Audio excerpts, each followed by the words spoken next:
Hello mothers, இந்த video உங்களுக்காக தான். நீங்கள் வந்து ஃபீட் பண்ணிட்டு இருக்கீங்கன்னா உங்களுடைய போஷர் இந்த மாதிரி மாறிடும். ஸோ உங்களுக்கு ரவுண்டட் ஷோல்டர் இருக்கும்.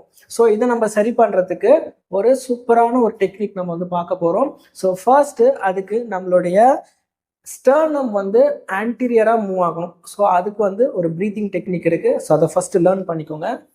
ஸோ ஹேண்ட் வந்து நம்மளுடைய ஸ்டர்னம் கிட்ட இப்படி பிளேஸ் பண்ணிட்டு நீங்கள் இன்ஹேல் எக்ஸேல் ப்ரீத்திங் பண்ண போகிறீங்க நார்மலாக.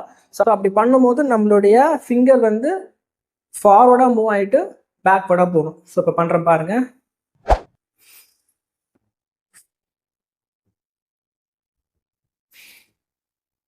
Forward,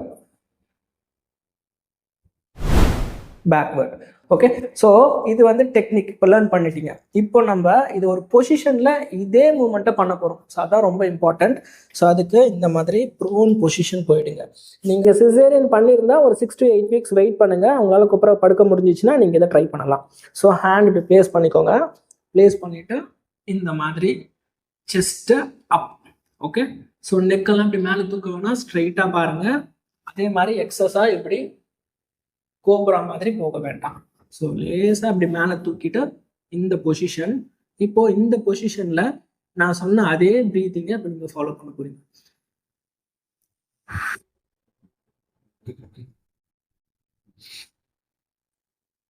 inhale,